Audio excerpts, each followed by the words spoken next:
What's happening, everybody? Thank you for being here at All Access Live with Kevin Rankin. It's been a few months, it's been a couple of months since I've been here in the studio. I've been experimenting with doing this out on the road, and I think that the ideal opportunity to interview guests from the backstage area is exactly what we should be doing. We're going to do as close to that as we can today with my guest. But before we get started with that, I really want to ask you to go to youtube.com/@accesskevin and subscribe to this channel now. If you've not done so, you can like this video and please share it. You can also become a member, and members have exclusive benefits like backstage passes at certain shows that we get some credentials for. I will send out some heavy metal stickers and All Access Live paraphernalia, including the logo my guest today had designed in the past, and I'll put you in a drawing for some of the other Flock of Seagulls merchandise. So subscribe, become a member if you can, and again, share this video with everybody. I would appreciate that. Now, this show would not be here if it weren't for the gracious support of 5 Star Guitars. And if you are anywhere other than Oregon, you will save on merchandise and guitars by going to 5starguitars.com/allaccesslive. Use the promo code of allaccess15 when you check out. You're going to pay 0 sales tax, and you're going to save 15% off everything you see. So 5 Star Guitars in Beaverton, Oregon, gracious sponsors of this show. Now, my guest today, if you saw the trailer for this, is a friend of mine for over 35 years. We were in bands together right out of high school. And this gentleman is not only an incredible bass player, he's the best graphic designer I know. Created the graphic design, the logo for All Access Live, but he's also been art director. He was art director for Montana Outdoors Magazine for a long time. Has a new position that he's going to share with us. And the whole point behind today's episode is for him to talk about a lecture that he's been giving on graphic design in album covers. So with no further ado, please welcome my dear friend, Luke Duran. Luke, how are you, buddy? Hello, my friend. Yes, I am sir. rocking and rolling with you, Kevy. I appreciate your willingness to share a little bit of your insight on sort of the magic behind artwork in albums. The very first time that I met you, you had been doing poster design and logo design for bands, and we were both going to school at Montana State. And I think you were probably exploring a little bit of that fascination. Do you want to talk a little bit about what got you into the idea of logo design and album art?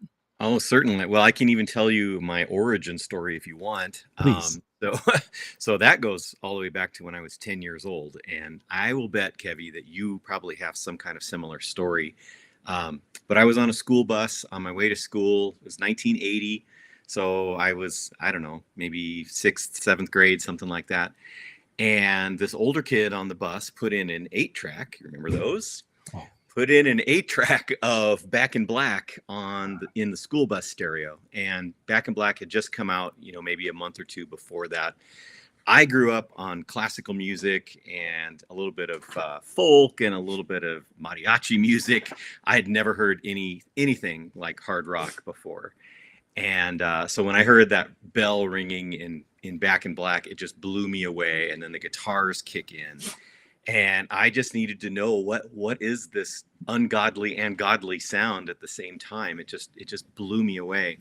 But that led me to this epiphany in design where I begged my mom to take me to the local Kmart and pick up this album. But I didn't even know what I was looking for. I just knew that the band was AC/DC and the album was Back in Black.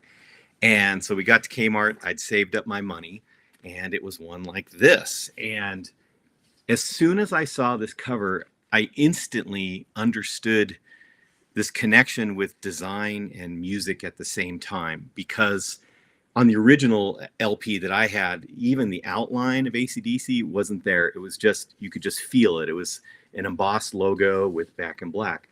So there's nothing on this cover that leads you to describe what the sound is, what's in those grooves, what it invokes. It's just a mystery. And that to me, I made that instant connection of the power of graphic design, and what it contributes to an album cover. And I've been fascinated with them ever since. So Were you already playing music at that point? Were you a musician? I was playing a little bit of trumpet and trombone and band, but so that's kind of the only music I knew. And that was Yeah. 81, right? When that record came out? Is that 80. Yep. 80, 1980? Okay. Yep. So at that point, classical music was your foundation, and that's just a certain it's a departure from that. Was there any inspiration to want to pick up a guitar or a bass at that point too? Was that sort of a formative time that you decided this is Um, what I want to do? yeah, a little bit, because listening to Back in Black and all the albums that were coming out at that time, I fell in love with 80s metal album covers. You think of Judas Priest and Iron Maiden and Dio and all these fantastical covers, and the sounds.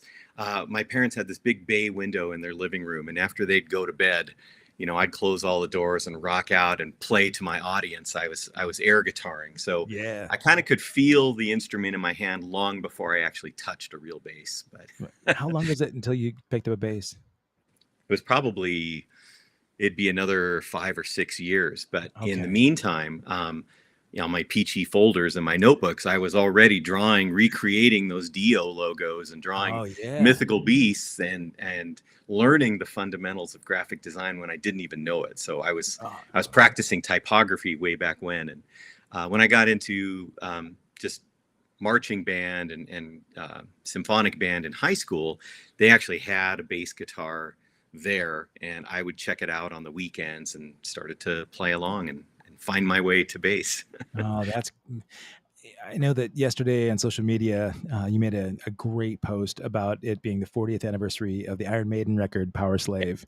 Yeah. And, those are certainly iconic album covers. And one thing that I like when you share some information about those iconic label or covers, you oftentimes will identify the artist that represented that artwork and maybe a little bit of history behind that artist. A lot about the origins of these. Um, how I'm interested to know, because we'll get into your presentation in a minute, and it's the breadth and depth of content that you have in there is fascinating. We could talk a little bit more about details, but some of those artists, like those album covers for Iron Maiden, they're very detailed and they're iconic. They represent a brand for that band. That it's gone all the way. 40 years later. Um, those artists in particular, were they traditionally graphic artists that might have been sort of marketing and brand guys, or were they focused on music create? That's really a great question. In the case of Iron Maiden, that's Derek Riggs, and he was an illustrator and a painter. He still is, but his first gigs were designing show concert posters, and Okay. which led to his album designs. So he is one of those tried and true, exclusive music designers. I was really fortunate when I was going to graphic design school at Montana State University. My graphic design professor was a designer for Capitol Records in the 1970s, and Wow. she worked on a lot of really famous album covers, from Neil Young and Judy Collins and some really big names. And so she kind of gave me some insight, and is actually the one who suggested to me, hey, there's a lot of bands playing around here locally, including your own. Why don't you start offering your services out there? But to go back to your original question too, there are a lot of studios and designers who just kind of fell into doing a great album cover or two, but mostly they're fine artists, or they do work for opera or for commercial work, all kinds of stuff. So there's Okay. there's the gamut.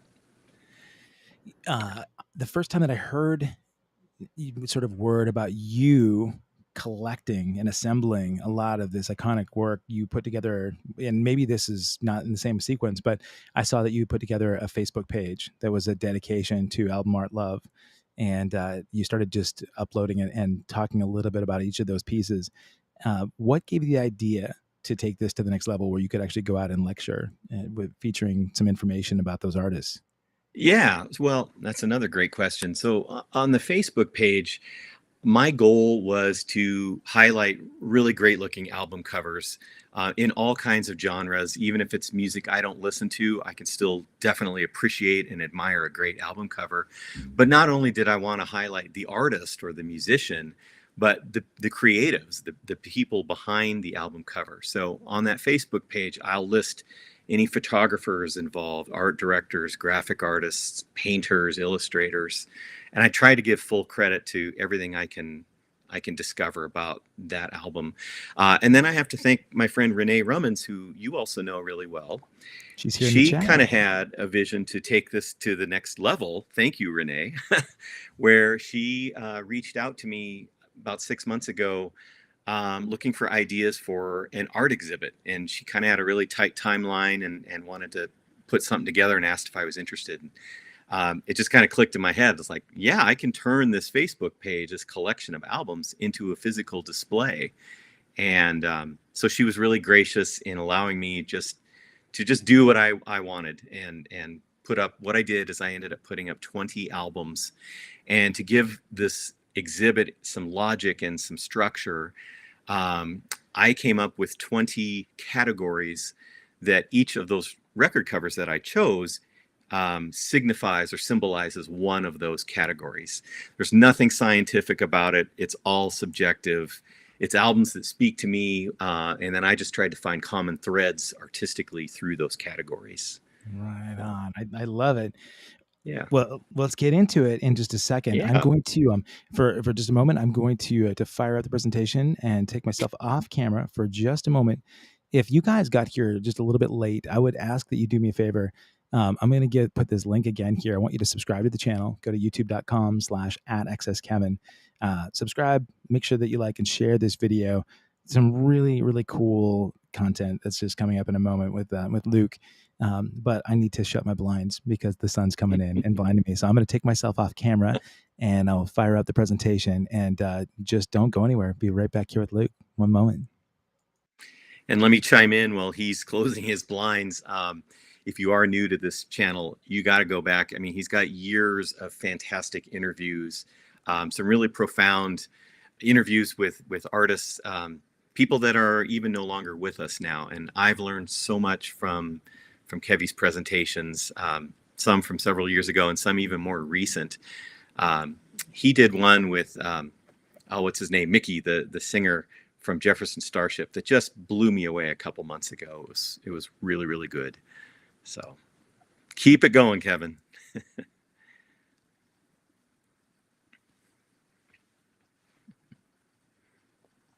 And Renee, I see that you're on here too. Thank you very, very much for lighting the spark under this idea. I want to just keep rolling with it and see where it'll take us. So thank you. Fantastic. Thank you, buddy. All right, let's go ahead and get this presentation happening here.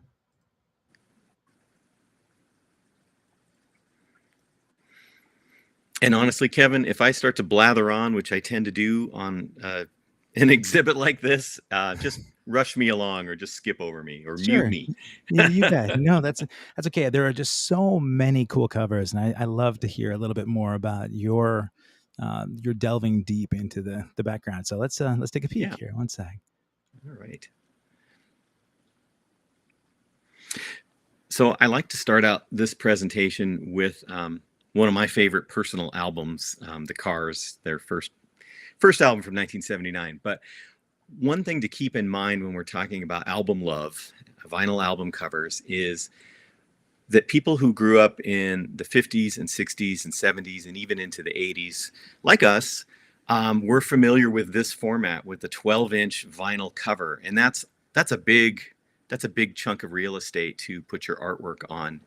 And it was really nice. I mean, it was a wonderful feeling to go into your local record store and thumb through those vinyl sleeves, look at the covers, and just gaze upon them. And they were at a size where you could really enjoy the artwork.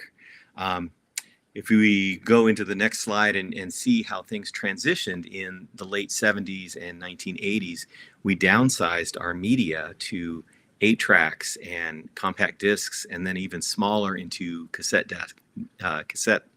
cassettes. And it's still the same artwork, still trying to fit into that same shape, but at a much smaller size. I think you can still enjoy the artwork at the size of a CD or even an 8-track, but it's just not the same as holding it in between both of your hands. Sure. And then today, if you look at comparisons, Whoops. most of us listen to, oops. Sorry about that. Yeah, that's all right. Most of us are listening to digital streaming music that is on your phone or through your car. And what you'll see is that album cover is, on a 2-inch screen or even smaller on your iPhone. Right. I think that was the next slide. Maybe you pulled that one out, but there we go. Yeah. Oh, there we go. So what we're looking at compared to what we looked at 25 years ago is quite a big difference in album artwork. The good news is I just read a statistic that last year vinyl album sales for music occupied 10% of all music sales last year. So the album's making a comeback, and so is the artwork with it. One of the good news. The great supporters of this show in the past has been Music Millennium, which is a phenomenal record store right here in Portland, Oregon. And their inventory, they have such a massive inventory of vinyl, and he's mentioned that a greater portion of his sales now have become vinyl. I think they have a majority of sales that are just records these days. So love to hear that. Vinyl coming back, you bet. That is such a great store. Oh, yeah. I love it. Thank you, Music Millennium. Yeah. So what we are looking at here on this slide is the first. It's kind of known as the very first designed album cover. So this is, it's a beautiful cover. You can see how it's kind of got that cloth spine on it. Imagine that this was done, 60, 70 years ago when the technology to do graphic design was very different. These were assembled on drafting tables by hand. There's no photocopiers around, let alone computers. Sure. So there was a real craftsmanship to these. And if you go to the next slide, you'll see that's the guy. Alex Steinweiss is credited with the first album cover, and he went on to design, I think, I can't remember, it was something like 2,000 album covers through the span of his career. And he was brilliant. He really did some awesome designs with photography and typography and color, just all kinds of mediums, and he put it all together at a time when we're coming out of the Depression. There's not a lot of money to be spent on records, and before Alex Steinweiss, the next slide, our albums came in just these paper sleeves, right, with really no design to them, but just a little bit of a label on the vinyl itself. So he really transformed what we consume in music and albums. It's a beautiful thing. Wow, no kidding. Yeah. And so this is a collection of his, these are all Alex's? Yes, and you can probably see some common threads in those designs. He's working on what he had to work with. I mean, there's no Photoshop back then. Those letters were cut out by hand. The colors were painted or airbrushed or inked. And they're simple forms because that's kind of what you could do and get it reproduced onto an album cover. I love it. Yeah. But still quite a variation in the styles, even though there's a common thread, there's a variation in some realism, and then also the sort of 2D design. And I love that's okay. Yeah. You got an excellent eye. Yeah. That's awesome. At this same time period, this is 1945. This is the first category that I wanted to put together just because it's another interest of mine. This is the time with the Works Progress Administration, the WPA. And in the design world, what that's most known for are those beautiful national park posters that are still around. There's only 18 original ones known to history. They're all at the Library of Congress. They were almost completely lost to history. But at that time, a lot of album covers took on that style of these really bold graphic lines, solid colors, real primary colors. Not too much detail, but enough detail that there's a story there. So we can thumb through, and you can burn through these if you want. Sure. But these are actual WPA posters. There's the national park ones. Yeah. It's interesting. I don't know if you can see behind me, but I've got Gary Houston posters. Gary, I'm sure you know, big concert designer, poster designer. But there is that a similar sort of style in these. And as my dad worked for the Park Service, I know that my dad was doing a lot of illustration for the Park Service too, taking from this theme. It's very cool. I did not know that. Yeah, Wow. For yeah. the I found Park Service. a lot of the artwork. I found a lot of the work that he did in the Park Service the last few months is after he passed. So yeah, I'll have to share some Kevin, of you that got to with you. share some of that stuff. You, That's you, awesome. you bet. You Wow. bet. Yeah, that's All way right. cool. So yeah, the same era. It looks like 45. You've got Basil Rathbone. Yeah, and if you'll notice, and you can just burn through these, Okay. just as much influence or emphasis was placed on the fonts that they're using or the typography as the imagery. Sure. And that it's a beautiful pairing. Any graphic designer with some salt knows that typography is just as important as the visuals, because that's what differentiates graphic design from other fine arts Sure. is communication. Communication is the number one priority. We put together packages that communicate that message. So yeah, just really beautiful spare ideas. That's a modern one there, 2009. Oops. Yeah, we can Sorry. burn through. I had music samples to these, but Okay. yeah. All right. Now we So got this is guitar a slingers. category of guitar slingers. Okay. Yeah. And I start off with the Robert Johnson. That's an oldie. It wasn't the original cover for his music because, he recorded way back in the 1930s, but it's Sure. the most commonly known one. It's the one that was distributed by the record company. Okay. As I was doing my research, you'll see there's somebody, Stevie Ray Vaughan, paying homage to that Robert Johnson cover. It's the same That pose and everything. There didn't are even ever know that. thousands. Yeah, isn't that cool? Wow. Thousands and thousands of people holding their guitar, posing with their guitar. I just had to give it a category on its own. Sure, you So, bet. Well, yeah, and some of these, I mean, we've seen some of these covers so many times, right? But for me personally, even somebody that actually really appreciates design, I take a lot of this stuff for granted. Between typography or maybe the use and the layout and even the framing of artwork on a record. oh yeah. But yeah, you mentioned typography earlier, and one thing that I've noticed um, in the day now of um, just people are commonly going out and maybe using borrowing images from Google or from the internet. They're taking photos or they're taking font styles, and the use of font is such a proprietary thing that if you'll see, I think, and you correct me if I'm wrong, is that like copperplate Gothic? Is that what this? Yeah, good eye. It's Okay, exactly what that is. and so that, I mean, that font's been used in a lot of different places, but sometimes if you've seen a font that is specific to a logo and you'll see that font used in places, as you know, I'm a big Prince fan, right? So the font that was used for Purple Rain, that font has been borrowed in a lot of different marketing channels. And every time I see it, it drives me crazy because I think you just ripped off Prince. But, but, I'm guessing that in the art world and the design world, there's probably a real protection for some of these typography and font styles. Am I right?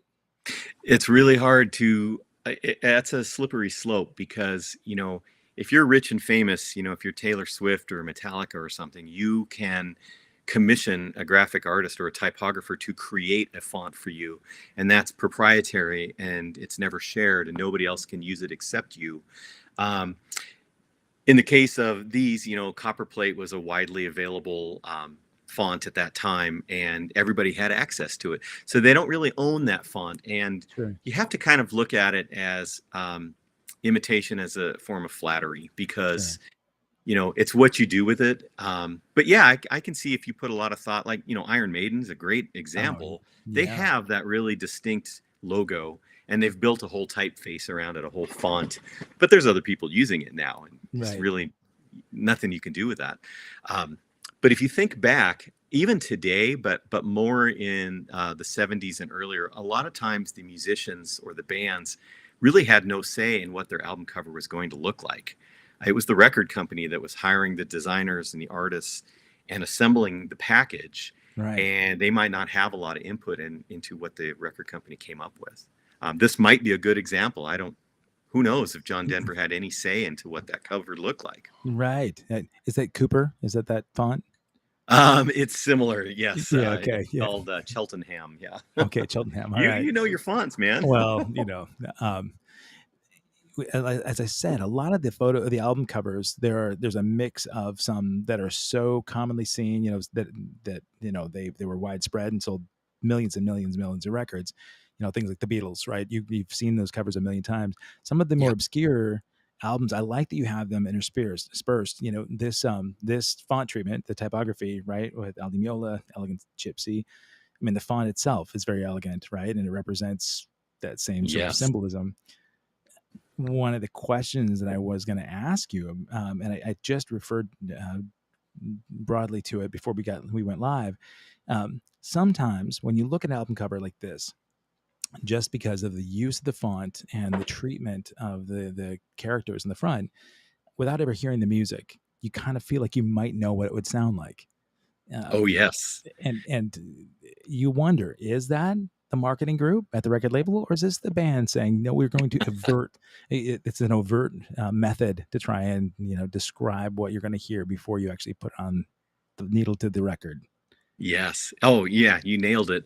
Thankfully, there are a lot of bloggers around the world these days that do those deep dives and may even talk to the artists. And if you do some deep diving, you can get the story behind a lot of these albums. And, maybe Al Di Meola had everything to do with this cover, and there's a story behind it.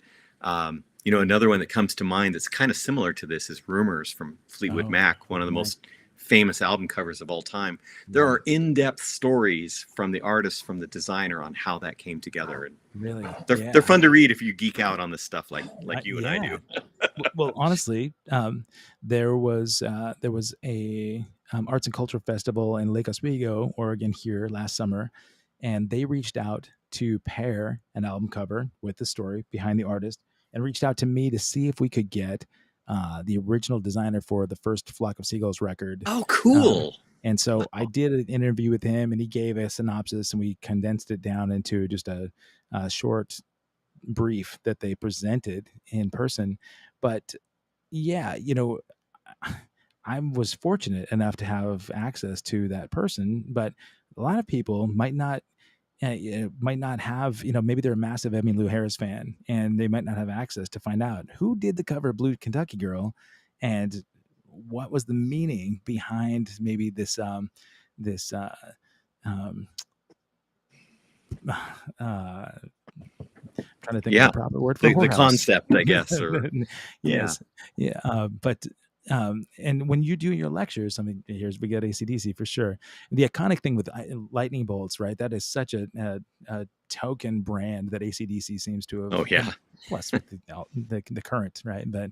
But um, but thematic things that happen like this. AC/DC has continued to use the lightning bolts for, this is now 50 years later almost, and they're still using that on all their Amazing. branding, but Yeah, so in a sense, sort of that lightning bolt becomes a logo yeah. that is associated with the band. I'll give you a little secret, and to anybody else who's listening, if you do want to find the story behind the albums, I use the website Discogs a lot, discogs.org. They have comprehensive liner notes of almost every album, every version of that album that's come out. And a lot of times that's the beginning of the rabbit hole for me. I'll look it up, find out who the graphic artist was, and then see if I can learn about them. So That is cool. Is there, well, we can get into some of the, maybe as we thumb through a few of these, maybe, let me know if there's one particular story that you ran across in Discogs that you sure. thought, oh, this is a really remarkable, backstory behind some of this. Yeah, I'd be happy to. Yeah. Let's see. Yeah. And I'm being selfish and looking at some of these that again, we're in the guitar category here. Yeah. So maybe check that one out. If you go back to the Clash. Elvis real quick. Oh, Elvis. That There you is go. that form of flattery right there. The Clash. 30 years later comes back using almost the exact same design and concept Interesting. to make their own album. And No it kidding. works both ways. They're both good albums. Yeah, that is yeah, I mean almost similar colors um Font and and yeah. Orianti. Nice. I love the guitar. Yeah. Uh Yeah. that This is a good guitar. example where, yeah, typography is just as important as the image. It's beautiful stuff. You were talking, okay, so here, this is what you were mentioning. The typography is, I mean, it's so prominent, right, in the Yes. artwork. So we've got Rattle and Hum. If you're just listening and not seeing this, we're looking at the Rattle and Hum cover from U2. Bono holding the spotlight on Edge. But Rattle and Hum is so prominent. What's interesting to me is that the brand, the band name is so small up in the upper right hand corner. Yes. It's almost out of sight, and Yeah. your eyes drawn away from it. I mean, your eyes immediately drawn to the album cover name, and not the artist. Yeah, because that spotlight tells you where your eye should go. It starts Mm, at the top and it goes down to the edge, and then it's going to swing around and see the title of the album. Interesting choices that the designer decided to put their name pretty much hugging the edge of the cover, as is the title, right. and flipping that word and. I mean, those are all conscious choices to this design, and it really works. Yeah. Can you think of some album and there may be something in here, but probably not. Are there any album covers that you can think of that just missed the mark? They did something like this and it just I mean it's art, so it's subjective, but you just think, the I can't imagine why this passed the marketing team to be able to be released. Well, they're probably not in this presentation, but Yeah, because they right. suck. But Sure. one that comes to mind is one of my favorite artists, Chris Whitley, and he made a very personal choice on his second album. His first album, Big Sky Country, was a big hit for him. A lot of people bought that album. It's a beautiful cover. His second album, he got his 5-year-old daughter to just do a line drawing on construction paper, and that was his cover. And it was meaningful and personal to him. It's child scratch, so it's not a really attractive album cover, Sure. but I so respect him for that choice. I mean, Sure. that's one example. Yeah, that to me that doesn't surprise me that it would make it past marketing because there is sentimentality behind it. True. But yeah, and this I remember when this album came out. This is about the time that you and I were in a band together back in That's Montana. right. But yeah, Steve I cherish took those days, my friend. Yeah. amazing. Yeah, they were formative for me and some of the best times of my life. But yes, And we rocked out. yes, we did. I mean, maybe we can share a couple of those stories in a minute, but I want to. I'm going to jump through these guitarists for a moment. I'm going Yeah. to jump ahead and sorry to Bruce Springsteen and T Rex and Sesame Street, but let's We can go blaze on. past this too. Yeah. Okay, So this is a third category of collage, and these are album covers. You can go one more. you bet. Thank Where you. they're kind of throwing the kitchen sink at a design. There's so many elements that, and a lot of them, they're not so obvious at first glance. They're really designed to create a sense of mystery and intrigue. And, I remember as a teenager, I would hold an album, well, like 1999 in my hands and just stare at it for hours trying to decipher what is every little piece of this. And it's never been verified, but it's widely thought that Prince himself designed this album cover, which is Yeah, pretty cool. So not surprised by that at all. But yeah, yeah. And so the uh, collage element too, because I know that you've also got a category that we'll get to, the psychedelia, and oh, yeah, obviously some of these could overlap. I mean, this collage definitely. is certainly, it could go in both categories, right? But Yeah, yeah. The prime example is Sergeant Pepper's. There's something like, I don't know, 200 people on that cover, and I'm sure right, when you first got that cover in your hands, you wanted to figure out who all did they put on there. It's really interesting.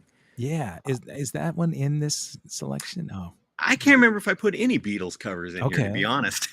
yeah, This one you're probably familiar with, Somewhere in Time. I think there's something like 200 metaphors to past albums, concerts, uh, items about Iron Maiden that are all over the front and back of this cover. So it's kind of neat. so, somewhere I'm just looking on in my stacks here. I drew this album cover as a high Yes. school project, and Nice. it was one I was most proud of. That although it was a copy, but it was one that I was so blown away by, Not even a massive Iron Maiden fan, but I love the artwork. I think that those album covers just floored me. Yes, I agree completely. Yeah. Incredible collage. Yeah, this one, one thing about this album cover, when they put music videos out for this, I remember they assembled a collage using CGI and some real images to replicate this in one of the videos. I don't remember which one, but I remember seeing Oh, all the interesting. imagery. It's sort of a reference. They took the album cover and then brought it on to a video. And But brought it to life. That's yeah, really cool. yeah, Wow. Yeah. Some of these are just kind of goofy. And there we go. what was fun about there is a Beatles on here. Yeah, okay, maybe it's not 200 people, but there's quite a few Yeah, people in no, there for sure. to And it is decipher. fun to figure out like some of the characters but Yeah. but you mentioned goofiness to some of these. Yeah, and that was the fun of putting this presentation together is, half of these albums I've never even heard of.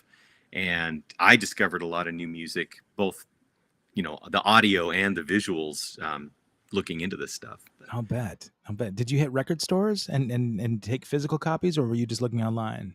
Yeah, a little bit of both. I was really fortunate to work at a local record store in Bozeman for years and years, and I built up a huge collection that I just can't get rid of even today. Even though it's all digitized into my computer, I still have a lot of vinyl, a lot of CDs, and so kind of drawing from what influenced me back then and what I see now, what my kids are listening to, because they know all kinds of artists I've never even heard of. Oh, that So, it's great to have that influence. And I'm glad yeah. to know that you hung on to your record collection from Cactus Records. Thank you very much. Yes. Reed Miles, what's Reed's story? Another category, this is, I have a couple of profiles of specific designers like Alex Steinwise, who did the first album cover. This is Reed Miles, who was exclusively an album artist, just like you were asking about earlier. And he exclusively worked for Blue Note Records. Oh, And there was a really cool pairing. So he was hired out of the bag as Blue Note was founded. One of the founders, I think it's on the next slide, I can't remember his name, also happened to be a very talented photographer. Oh, yeah, Francis Wolf. He was one of the co-owners of Blue Note. And so together, Reed Miles would pair Francis's awesome, iconic photography with his outstanding sense of design. He got $50 for every album cover he designed, and he designed over 500 of these. That was his whole wow. career. So he didn't get rich on it, but No he made his kidding. mark. $50. Wow. Yeah. That and so this must be Francis's photography then. That's Oh, a and then Francis photo, and then that's what Reed does with the cover. Oops, get nice. down, dog. Yeah, Nice. Beautiful. yeah. So these are all his designs. He was really into typography. He didn't always rely on a photograph, and he really made his mark. He defined that jazz era, that visual and that look for really famous people. From Miles and Yeah. Coltrane and Dexter, all these great album covers. Great. So each one thing that I'm noticing too, I mean, you've got a sort of a two-tone color theme Yes. to a lot of these, right? So rather than Mhm. having just a full color representation of these artists, but they took the black and white shot, right? And took and made that blue. You've got the red two-tone here. It's Yep. and that theme all throughout. And Sax and Dexter all red together. I love that you noticed that, and what you're seeing there. This isn't a good example, but Okay. that's also the limitations of the technology they had at the time. So Okay. back when these were printed, every color of ink was money, and it counted, and it had to be run through the printing press. So That's one someone like pass of Reed red. Miles was really savvy at using only two, maybe three ink colors. That's just three there. It's black, orange, and Sure. red. White is the color of the paper. Um, Gotcha. to get, they didn't have 4-color process photographic printing back then, and Okay. so really Yeah. did a great job with that. Yeah. All right. Well, Another great one. It was ripped off about 30 years later with Tone Loc, which on the next slide you can kind of see. oh my goodness. No kidding. Yeah. I've Isn't that seen that wild? cover a million times. Didn't even realize. Yeah. Tone. Yeah. But Wow. Reed Miles really had this beautiful artistic sense too. I mean, that to me is just a romantic, beautiful cover. And Really. it's just pigeons, Sure. flying around with some really minimal blue and green color. He's letting that photograph speak for itself. This is one of those examples. I mean, without hearing the music, does the album complement the music? Who knows? You'd have to hear it. Sure. Yeah, that's great. Exclamation points as a design element. I love that. Yeah. Yeah. That I know a lot of people that actually type text like this. These Yeah. are a lot of their social media Right. posts look exactly like that. So he did get into 4-color printing, more modern stuff later in his career, but he was pretty prolific. I like look at that cropping too. Just he's not doing the full photo there. He's just taking little snippets of it and turning it into art. Yeah, the edge of the bell on the trumpet there. That's Yeah. sort of the border of the framed picture. That's really cool. Yeah, it kind of reminds me a little bit of some of the artwork that your dad did. He did little snippets of and chunks of things sometimes too. I always loved that about his style. It's really cool. Yeah. Learning more about it every day from his notes. I'll bet. This is great. Wow. Okay, so this piece in particular, aside from the two-tone color of the photo, but the use of the white dots in the lower left-hand corner. Yeah, like the tinkling of the keys. Yeah, the sounds. Right. It's almost like waveforms or notes on a staff, but that's cool treatment. Yeah, it's just great and really interesting typography, right? So that's a super interesting cover because he actually did that one in partnership with Andy Warhol. So that was a co-design of Reed Miles and Andy. Nice. And then Andy, of course, signed it because he was the famous artist. Wow. That's a cool design. It really is. And actually, this, I hate to say, but Sam Rivers looks an awful lot like Jamel Boast, our old singer. Didn't realize that, but an homage. If Jamel Boast had a love child with Marvin Gaye, yeah. This is kind of like the Monk cover, with the big bold font, but again, you've got just these four. They're almost like like cocktail cherries or something, and, that's cool. Super minimalist, and I challenge graphic artists today to work with what you have, and if that's all you've got is just an idea with some dots and some letters, make a great design out of it. You bet. Less is more sure. That's right. All right, so you've got some audio in some of these. Okay, so you've got so this is another category of there are a lot of, and this is more specific to musical artists, so they probably had more to do with these album cover designs, but when the artist is looking directly at the camera and making that human connection, it's more than just the music. You're kind of looking into their soul, into their eyes, and establishing that sense of connection with them, and to varying degrees of success. This one to me is brilliant. It is. I mean, look at all the chaos and the color happening behind her, but she holds your gaze. It's really interesting. And, well, that's a testament to Bjork herself, but for sure that was a great. Oh my goodness, eye contact. Yeah. Okay, all right, back. Yeah. Interesting treatment. Yeah, right, with the paint strokes and of course, wow, that for me, this is interesting as well. Like, so Eurythmics truly are, like you got Dave Stewart and Annie Lennox as the primary members of that band, but in particular, and this one, even though Dave Stewart might be, as an equal in the band, she's so prominent and up front, right? I mean, Dave's not even in focus, right? So she's the voice. Yeah. And look at how the outline of her head kind of creates his shape. Right. It's really interesting. Yeah. Wow. I'd not seen that one, but the heterochromia treatment in the eyes is pretty cool. Yeah, there you go. You can relate. I can. Yeah. Pretty cool. That's a great cover. Go Taylor. Yeah. She's got some great album covers. Yeah, And I'd love to know how involved she is with the creation of them. Probably is, knowing I that would she's her own songwriter. I would bet a lot of money that she certainly sits in on the meetings and has at least veto, if Yeah, not creative direction, on a lot of stuff. She seems to really drive her ship. for sure.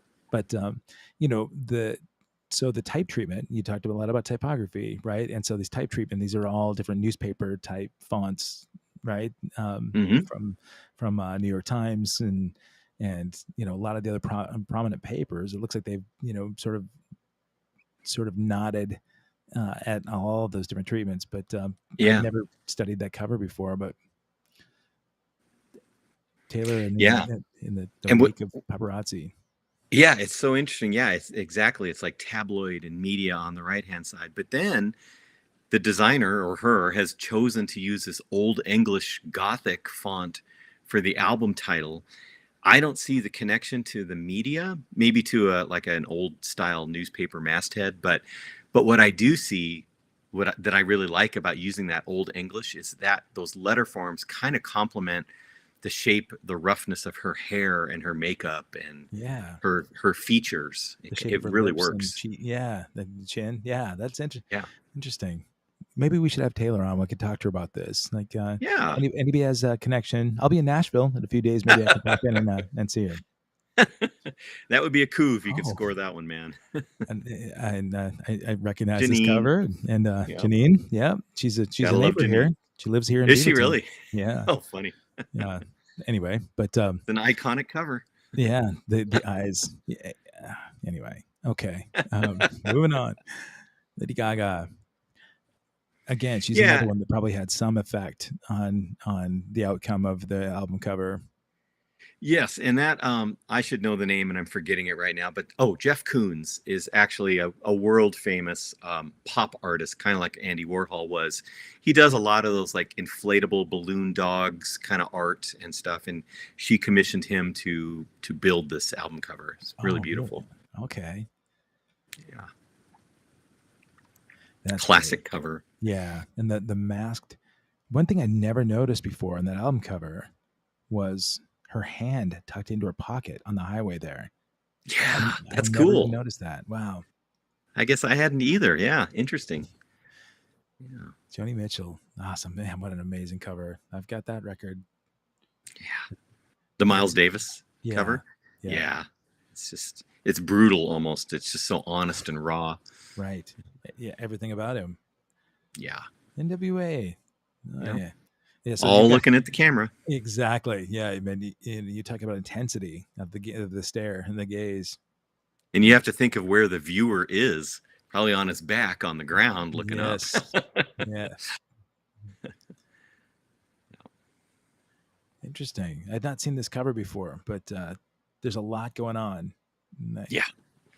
That's another one that could be in that collage category too. Yeah. Yeah.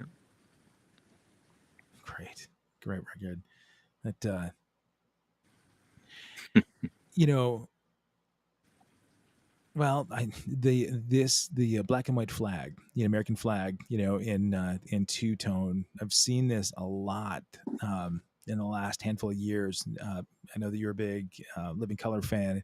Vernon Reed has a guitar with that design on it right now too, and but I love that sort of really pops behind, it Yes. brings the guys out. I mean, you've got Andre, his sort of flamboyance there, but both characters of the band are they are so vivid, with that backdrop. That's cool.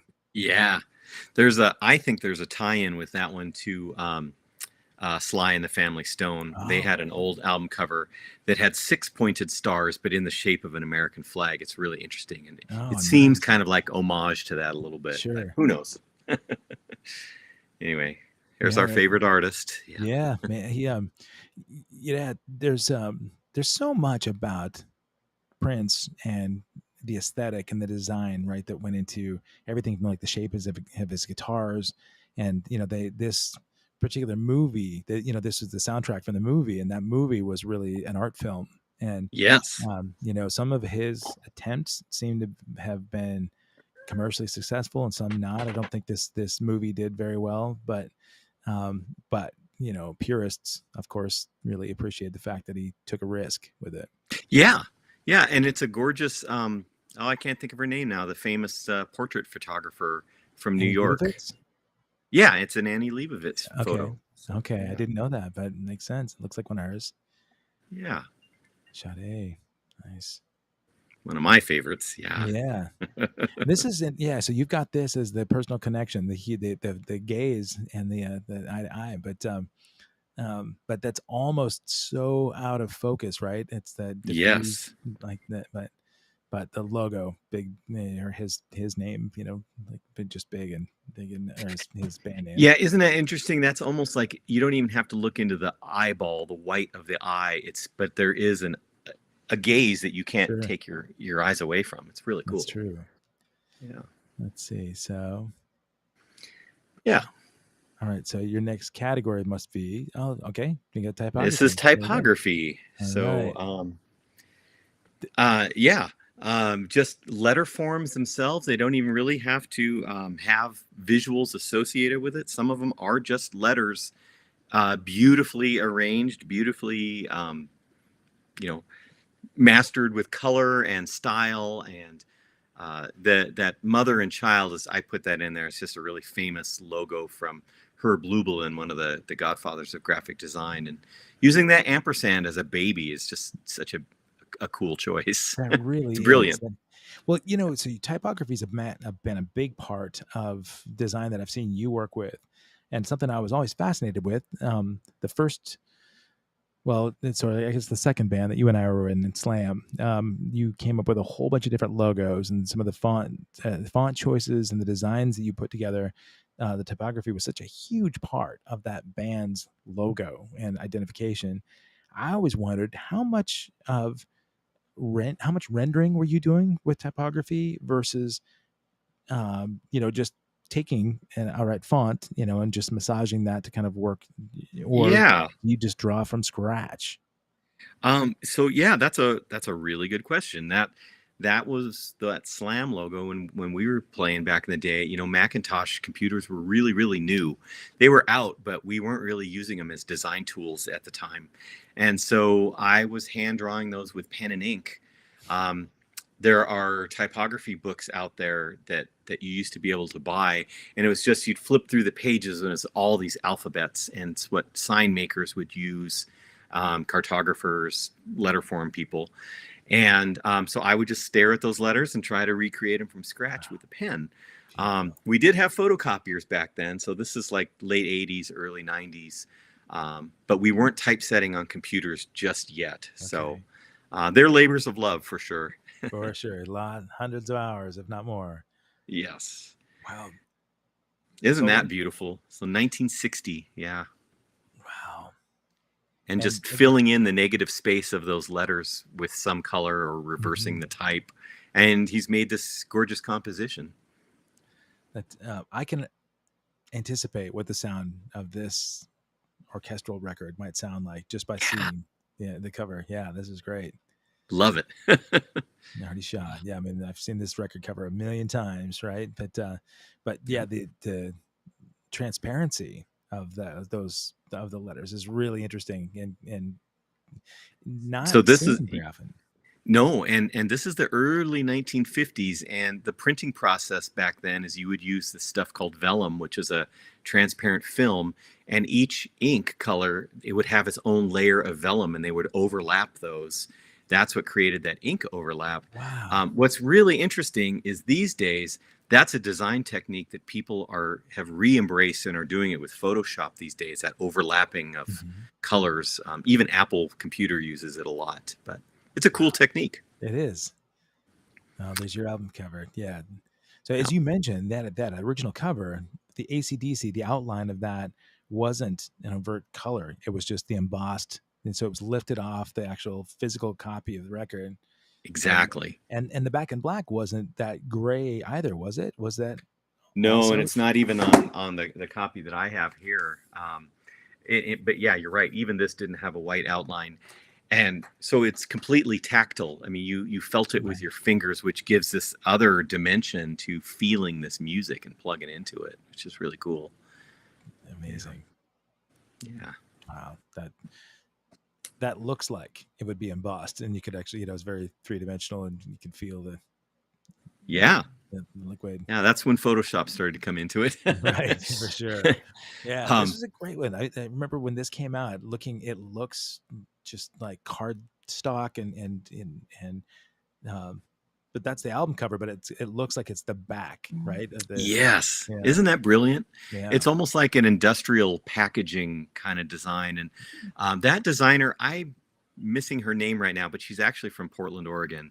Oh, And I got to meet her about 2 years ago at a design convention and just drooled all over her, just telling her how brilliant her designs were at the time. They were really cutting edge. And she's gone on, she's designed 50 or 60 album covers now. But really? good Okay. stuff. Anything else? Any notables that we might know right offhand? Or I'd have to look back. Yeah. okay, yeah, no problem. Yeah. No sweat. For yeah, typography is certainly there. Not a lot of white space in this one. No, But, no. but I do love that the lines carry on, to the next, right? So you've got Rocksteady title, and it's like in red, like the album title. You've got to work at it to get the title. Yes. A little bit. There's effort. They're almost not letters. They're almost more just simply a design element that's putting it together. It's pretty cool. That is cool. And hand drawn, of course. Of course. Amazing cover. Yeah. It still is. Yeah. So who was the designer for this Firm album cover? Do you know? It is, yes, it is a guy. He designed a Def Leppard album cover and a Whitesnake cover, and he was really good. I can't think of his name. Okay. Really good at like that airbrush kind of stuff. Nice. Yeah. This is another one, just maybe because of the connection that I had to the record when this came out. I see this and instantly hear Radioactive. Just immediately hear the first notes of that album. Yes. That great for them to sort of put earworms, like they just have earworm stamps on their design element. But it's funny too. I hear it was Paul Rogers, wasn't it? Yeah, the singer. Yeah. I hear Paul Rogers and I hear Tony Levin. I don't hear Jimmy Page in that design for some reason. Okay. It's really bizarre. Interesting. Well, yeah, because you think of Page as Paisleys and old English, kind of witchcraft and like fluid motion, right? And all of his motions were very fluid, and he had, rounded kind of shapes and the way he played. But yeah, this is, and actually Levin did too in his playing, but for some reason, that fretless sound, yeah. Yeah. I'm going to jump ahead a couple of these. Please do. I know we're eating up all kinds of time. No, but it's wow, yeah. So again, this is that brand we talked about before. I mean, the fact that the name of the band is this typography just represented the brand, right? So yes, yeah, and you see it everywhere. I hadn't seen a couple of these covers before, but you could see. And didn't they would name their albums like Chicago 17 or Chicago 15, and every one of them makes use of their very first album. It was just a hand-drawn logo that they've riffed on ever since. Amazing. Pretty cool. Yeah, and you don't even have to go through all these categories, Kevin. I don't want to bore people to death here. I'll get into a couple of these. Let's see. I'm going to just jump forward. And some of the covers that I think were really special to me. As you know, I'm a massive Scorpions fan, right? Yeah. And so Scorpions, they ran the gamut of different design styles, so you had earlier records that were overt. You had pictures of the guys in the covers. Probably the most iconic cover two of them, I think, probably the blackout cover where you've got, the forks in the eyes, and then Love It for Sting, which is, very sexy but they were an example of a band that they had alternate covers, right? A lot of times their covers were banned, and so they had to come up with different alternate cover because it might have been too sexual. At one point, there was one that was completely inappropriate, underage, figure on the cover, and Virgin Killer, yeah. But the idea behind Blackout, I think I saw there was a point that you actually did a deep dive on that album cover. Am I right? Yeah. Mm-hmm. And so if people are Scorpions fans, they probably saw videos of No One Like You and saw them reenact the cover of the album by the scene in Alcatraz where this figure breaks out of prison and he's smashing his guitar and he has got the forks in his eyes, thinking that was Rudolf Schenker, but it wasn't, right? It sure looked like him, but it yeah. sure did. Yeah. And maybe that was the intent, right? You always wonder, I mean, you're skeptical and you wonder in marketing ideas, did they want people talking about it? Wasn't that big a topic of conversation, but what do you know about the artist that actually put that record cover together?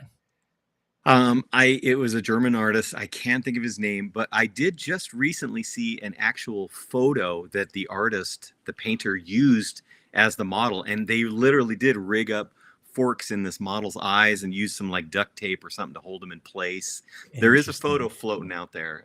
Okay. Yeah, it's really interesting. That well, let me jump ahead a little bit to a couple of these. This is a great one. I really love this treatment. This The Ghost in the Machine, The Police, this album cover. Tell me what you know about this. I don't know a whole lot about this one. I don't know who the designer was, but the fact that, you think of 1981, that's kind of the first like digital watches are coming out at the time, and they had that kind of LED readout and, the little handheld football game that we all loved when we were kids. Tecmo. Yeah, exactly. Tecmo.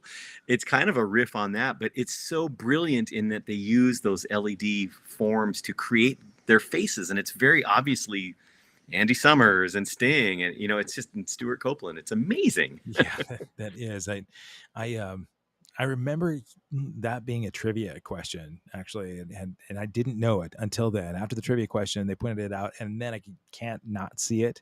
Right? Oh, but it's brilliant though, for sure. Yeah. And so these are all examples of line art that you're looking at here. Okay. Really just kind of repetitive lines, patterns, optical illusions.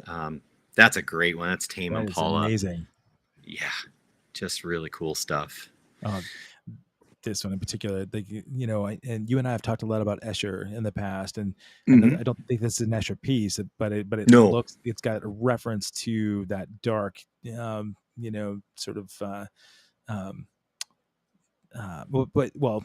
Who is the artist that actually put this one together? Do you know? Yeah, so this is the Swiss surrealist H.R. Giger, who is famous for creating the Alien movies. He was a music lover, and he actually did a ton of album covers. Some of them are a little questionable these days, but a lot of his artwork was anyway. It's very psychosexual, very industrial, technical. He kind of made his career out of pairing industry and machine with the human form, and so a lot of his artwork kind of takes that on. Beautiful. It's an incredible cover. It really is. Yeah. And it's a gatefold, as it opens up, there's even more to the artwork. It's really cool. And there he is working through. And the references, to Alien. Yeah. Yeah. Yeah, you don't need to see all these. There, some of them are really not that good. Some of them are great. Let's just jump to psychedelic. The psychedelics are great. I mean, I love that. Let's jump in there. Some of these covers, there was a period of time when you and I were playing together too. That I think you had Mindfunk is your album covers, and you turned me on to that band. Band was incredible. Never knew what happened to them, but for a short period, they were the coolest unknown band. Oh yeah, But, they've all dispersed. One of them's the guitar player in Ministry now, and really, one of them went to another really well-known band. I can't think of it off the top of my head, but so at least they're not all pushing a broom somewhere. That's good. Yeah. And what's so cool about psychedelia is that it really started well over 100 years ago with the Art Nouveau movement in France. You think about a lot of their design and that classical, beautiful, romantic art. The 60s, the hippies and the psychedelics kind of appropriated that design work, that letter form, added a lot of color and did a lot of mushrooms, and kind of, created the psychedelia out of Art Nouveau. But what's really cool is it's definitely back. You know, you think about like Sure. Alex Gray and the Tool album covers, and there's a lot of people doing psychedelic art these days now. Yeah, Al- Mind Funk, Monster Magnet. okay. Yeah, no, these are great. What a fun time Yeah, it must have been Mastodon. collecting all of these and just um wow. Yeah, I hadn't really studied that Monster Magnet album cover, but that's Yeah, the third eye. Wow, that's yeah, that should be on a black light poster, right? right. Yeah, with a lava lamp in front. And what's fun about these too, if you're interested, Kevin, I have built a website now around these displays, and I'm going to continue to. I'm still doing the Facebook page too, but I'm building onto these categories and adding covers. I'm trying to do one or two every week. So there's lots and lots more online if anybody wants to do a deep dive. So. Yeah, and those actually, so the website that you actually put together, are you keeping that assemblage besides Facebook? Or do you have the artwork there at your albumartlove.com? Okay. Yep. I Yep. It's all there. I I would imagine on Facebook, if you have it open, is it a group that you can join or just visit that page? Yeah, I've kind of abandoned the group just because, Facebook changes their rules all the time. But there Sure. is just a common landing page that's got all those album covers on there. So there is a group. I'm just not that active in it. Okay. No, the only reason I asked is because I would imagine that you get enough people, from the peanut gallery saying, "Hey, why don't you include this album?" And Yeah.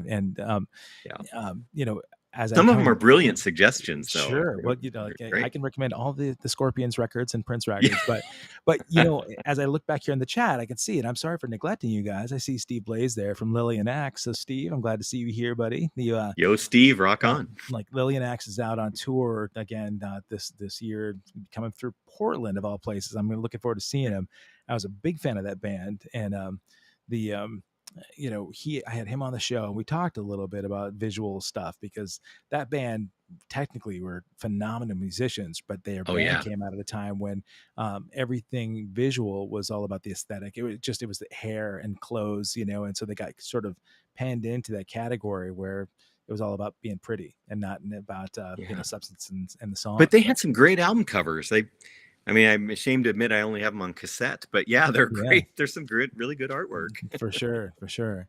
How like how likely were you to go out and buy a record just because of the look of the cover? Did you ever do that? Absolutely, all the time, Yeah, especially uh, back in the 80s, pre-internet. Pink Floyd is a great example of that because they never had photos of who the band was, what they looked like, but they had these really intriguing album covers. So I bought Dark Side of the Moon and a couple other Pink Floyd's Foreigner 4. There's none of the artists on that album cover, but it's a great album cover. yeah, Bad Out of Hell from Meatloaf. I really didn't care for his music a whole lot, but I sure. love that album cover. The album cover is amazing for sure. Yeah, Yeah. I mean, there is a sort of a marketing idea behind that as time went on. Um, I remember reading a comment from Gene Simmons at one point saying, the beauty of us not having our real faces out there is that we could age forever. We were never going to get old because the makeup would hide it. And the Yeah. brand could carry on, and now when they have avatars sort of representing what Kiss is, there's some genius behind that idea. Or like you said with Foreigner, and the same thing with Journey, you never knew what Yeah. Journey looked like, right? You'd have the really Yep. cool, iconic album covers, the scarab, the beetle. I know that in your presentation you talk a lot about this Yep. beetle, but unless you watched MTV, you had no idea what Steve Perry looked like or Neil Sean or any of those guys, right? And Yeah. so Yeah. it kind of works in their favor when you have a band like Foreigner or Journey out right now, and those Yep. guys, there's not one original member of Foreigner out there, and Right. unless you knew the story, you might be really surprised because they sound incredible, right? Yeah. And Journey is out selling out arenas, and Yep. they're laughing all the way to the bank. So Alan Parsons Project never showed their face. Yeah. I interesting, mean, yeah, until much later. Yeah. Yeah. sure, yeah. I Interesting. mean, conversely, MTV was the salvation for a lot of bands. I mean, my band included, right? If A Flock of Seagulls hadn't sort of been discovered through MTV and opening for the Police, I doubt a lot of the world would ever have heard of that band, But Mhm. were you a kid just glued to MTV? I didn't have it at my house, so I had to go to friends' Oh, houses, to watch. But were you an MTV kid? I wasn't because we didn't have it either. We lived out Yeah. of town and we just had the rabbit ears for the TV. But we did have Solid Gold, and late on Saturday night, and for a short time we had Soul Train, which was really cool. And Oh at yeah. least they'd hold up the album cover and you'd at least get a glimpse of it. But I would stay at my grandma's house once in a while in town, and I'd tune into MTV, and it really changes your perception. I'd listened to Pyromania forever, or some of those classic albums, and then you see the artist, and it's not who you've envisioned in your head at all. Right. But like you said, it really helped a lot of people too. Like I love Madonna's music, but she's also this beautiful person who really boosted herself with her videos, and Janet Sure. Jackson, and even Michael Jackson, a lot Right. of them. Yeah. No, Yeah. that's true. Right. Um, you know, the I think, when I asked about buying records that had amazing covers, and like Yes is another one I think of. Yes had some psychedelia, there was Yep. some cool use of typography. I had Hmm. never seen them live. I actually flew to Denver to go see John Anderson a few weeks ago, Oh, and, yeah. and was Cool. floored because hearing that music instantly made me think of the album covers, right? So when Yeah. I'm listening to that band, having never owned those records, I could picture the record cover when I heard the music, and so I love the correlation between the sound, Yes. And Like, and they did a hard right turn because in the 70s their albums were somewhat psychedelic, kind of futuristic, a lot of aliens and airbrush. But when they hit the 80s, they were straight up, Duran Duran, Rio, 80s design, that kind of Nigel kind of stuff. You think about 90215 or whatever it was, and yeah, Big Generator, they had a very different look to them. definitely a different sound too. Yeah, that's it. Oh yeah. It's Yeah. two generations of bands, really, but Yeah. I mean, we talked about Judas Priest. That was another complete transition too. I think the '80s, affected some of those bands when synthesizers came in. Then Yeah. Yeah. then Think Turbo. yeah, right. But I actually love that record. It's all good. Got tickets to see him next month. Oh, amazing show. I mean, really, like Rob Halford is so incredible to still sound the way that he does. I mean, John Anderson blew my mind that he has the same voice at 77, I believe, right now, or Wow. maybe he's even 79. But Wow. it's same register. They sing the songs in the same key. He sounded exactly like the record, and played 3 Mickey hours. too.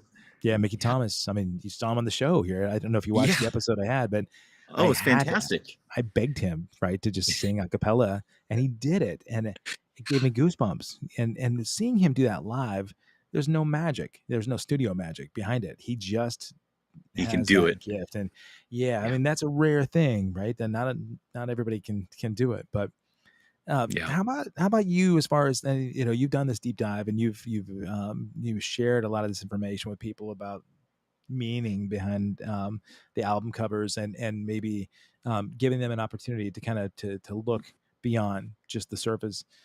Hmm. Um, as far as design goes, you'd been working in Montana Outdoors magazine for a long time. You just took a new position and a new job. You want to talk about that?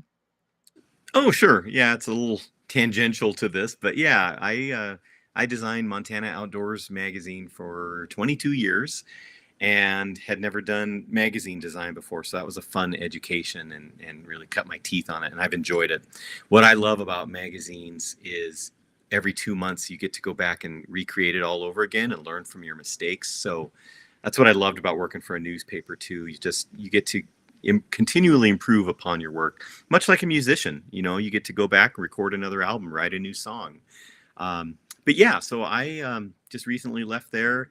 I just did more of a lateral move. I'm still in. I worked for Montana Fish, Wildlife, and Parks. It's a state government agency, and I moved over to the Montana Historical Society, who also puts out a magazine on Western history, not just Montana, but the whole West. And I'm really excited. I've done 3 issues of that just to kind of put my spin on it, put my touch on a whole different magazine. But what's fun is I'm kind of in two worlds right now, because Fish, Wildlife, and Parks has contracted me to do all Montana Outdoors magazines into next spring. So I'm still Okay. doing both. Well, well, having a generous subscription gifted me. I'm still able to see Yeah. that work, and I wondered how much of that work you had done, ahead of time, because I do recognize your layout and design. Yeah. You still doing any album covers? I've seen some pop up every once in a while. Once in a while, I'm not as plugged in musically as I'd like to be. I'm available for hire if you want Yeah, want an yeah. album cover. But yeah, I haven't done one in probably about 2 years now. I love it. I think the last time I was interviewed by you, it's been a few years. Um, I do a lot of nonprofit kind of design these days, a lot of publishing, a lot of stuff for print, a lot of logo designs. That's kind of where my heart is. Yeah. Um, but yeah, and then I do some political campaign design too, and I like to keep it interesting. Just work on stuff that I'm interested in. So The political side of things, it's interesting because we see so much of it, especially now, right? It's an election year, or leading up to this, and you yeah, see signage everywhere, whether it's, in your mailbox, your physical mailbox, or in your email, or you certainly see stuff on people's lawns. And uh, the art of messaging, in a political design is fascinating to me, right? If you get yes, beyond any kind of partisan stuff at all, and you look at different logos. um, I know that, when you had a new political candidate, just like, transition, right? So Kamala Harris, and there hmm, were about 5 different logo designs for her campaign that came out before her official one. It looked like yeah, graphic designers were out there leaking these things on yeah. social media. I thought that was really interesting. Like, I'm thinking, all right, which is the sanctioned logo and theme, or or is she just picking from what it was really interesting to me. I saw a whole bunch of them coming out, and I thought, I don't think any of those are sanctioned yet. I think these are probably all fans, or Yeah, guys that are, yeah. so is that common? Does that happen a lot? No, but at the presidential level, sure, everybody wants a piece of the pie. Right. What's interesting about the typography with Kamala is she hired Hoffler, Robert Hoffler. He's a very famous typographer, and he has designed fonts for the Obama campaign. He designed a font for the Biden campaign, and now he's done one for the Kamala Harris campaign. So it's super professional. Uh, the new logo is out now, with walls added to it, and it is that proprietary font that Okay. you probably won't be able to get till about 5 years after the election. You can get the Amazing. Obama font now; it's Gotham, Yeah. but Right. yeah, That yeah, I can't even imagine what a campaign like that would pay, for yeah, a logo, right? Or, because yeah. there's a branding guideline that goes along with that. So every bit of the Oh yeah, campaign materials has to follow that guideline. When yes. when a when a candidate comes to you, or a party comes to you and says, "Hey, we want to you would handle all of our materials for the next campaign." Are they Hmm. saying, "All right, start with this. Here's the branding guideline," or do you have to solicit some of that stuff from them and sort of say, if you don't already have that, this is what you need, and you create that for them? Do you do any of that? Almost always they're starting from scratch because Okay. just remember, I work in Montana. It's very rural here. Candidates Mm. really don't have a lot of money. It's Yeah, very grassroots, so there's no chance of designing a font for the campaigns I work on. sure. Yeah. But so really, it's just a conversation. Sorry, my dog's under my table here. That's It's a conversation over coffee or over the phone, and I might ask them, "Are there any elements?" Visual elements that are important to you? Are you a ranch family, or are you small business, or what do you stand for, pro-choice, whatever, yeah. as starting points, and then maybe even any personal colors that they want to identify with, and then I just go from there. And I typically, these are mostly legislative races that I work with, so they're regional. I'll usually give them 3 to 5 designs to choose from, and then we'll fine tune one of those. And then I do put together the style guide, typography, the fonts to use with that, and all that. A really good example. This is a little off topic, but if you have time, check out the style guide to the 2024 Summer Olympics. They did Okay. a logo, they did a font, a typeface, colors, graphics. It's gorgeous, and it's all in that French Art Nouveau style, Wow. which is so appropriate for Paris. It's Right. beautiful work.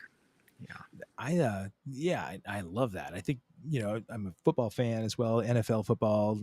Every Yeah. year there's you see this race towards the Super Bowl logo. You see these, and Oh yeah. some of them are very cool, and some of them are they're really old to me, and but the use of color, there's all this kind of like controversy and conspiracy about the colors, because they announced the logo ahead of time, and if it shows certain colors last year, I don't know if you caught this, but all these people were saying, "Oh, it's already rigged. These two teams' colors are in the logo, so they're the ones that are already handpicked to be in the Super Bowl." Oh my gosh. And I it, hadn't heard that. it didn't turn out, but they said the last 3 years prior, they all happened to match up. That the logo colors actually were identified, Wow. representing the two teams that played for 3 years in a row. That's a little, it's fun That's to me, but fascinating. yeah, but Well, and a plug for whoever designed the Seattle, is it Kraken or Kraken? yeah, the Uh, Kraken, yeah. that the Kraken, that logo is brilliant, and so are the colors that they chose. It's beautiful design. It's really They, cool. yeah, Seattle has, like they went through a whole brand change with the Mariners, the baseball team, Hmm. and I don't know the history behind it, but traditionally, the Mariners, there was a trident, that sort of represented, Yes, that's and right. but they changed that logo a couple years ago. I don't even know. I just saw a lot of their merchandising, and it was a different logo, different Hmm. branding design, and I wondered, I wonder if it was just time for something new. I mean, you've done a lot in past. I've seen a lot of information that you've put out there for companies that have changed their branding, and some of Yeah. them that have stayed consistent, that there's a logo that is classic and timeless, and it will never ever change, most likely. The Apple logo, or something like that. But Apple, Coca-Cola, yeah, right, all, yeah, yep, Nike swoosh, right. But yep, there might be McDonald's, yep. tiny variations, but for the most part, but it is fascinating to me when somebody will just do a 180 in the logo that has been out there forever. Well, like cymbal companies, like the crash cymbals on a drum set. There was Yeah. one particular font that was always used for Sabian cymbals. It was always the same Yes. font. And then 2 or 3 years ago, it completely changed, and it looks like a scimitar, like Hmm. the font, and it's the tackiest looking font I've ever seen. I couldn't. I thought that, to me, was, and it's. I know that art is subjective, right? But I I can't imagine somebody feeling like this is a very professional corporation. It to me, it cheapened the brand so much. And if I was a It makes you wonder. if I was Yeah. endorsing that symbol, I don't think I would want to anymore, honestly, because it looks cheap. But But you know who has done a brilliant job is Zildjian, yeah, because what is it? They're like 400th anniversary or yeah, something, and they did do a rebrand, but they stuck to their original. They preserved yeah, what they're known for and their right, beautiful logo, but they've enhanced and built upon that for their new right. um, anniversary or whatever. It's really Yeah, cool. it's a great company. Yeah, there's Yeah. a reason for it. Uh, Yeah. well, people, if you got here late, there's some really great visual material and a lot of substance behind it. If you go back and watch, you can also go and take a look at all of the artwork. Luke's got a plethora of albums to review. If you go to albumartlove.com, Luke, if you want to stay in touch with Luke Duran, you can just hit up that website and follow his social media accounts. I am so grateful for you being here, and guys, thank you for taking the time to check out the show. I have some fun ones coming up the next week. We talked a little bit about some of these bands and football. Next week, I've got Keith Rousseau, who's the director of the Seahawks drumline, happened Oh, to take his cool. drumline up to play with Pantera at the Yes. Metallica show a few days ago. So we're going to talk about all of that and sort of what it takes to be the driving force behind all these sports teams. And then my old band Animotion is going to be on next week as well. So we're gonna, for Very the cool. first time, get them in the room at the same time live. So um, don't forget, guys, make sure you subscribe. YouTube.com/@accesskevin. And Luke Duran, thank you so much for your time, brother. I totally appreciate it. I I love you, love you, buddy. Kevy. Thank you. And I'm happy to talk design anytime. So, Sounds good. Well, maybe we'll have to come after you design the next round of Olympics. Maybe we'll come back and yeah. talk about your campaign, your design.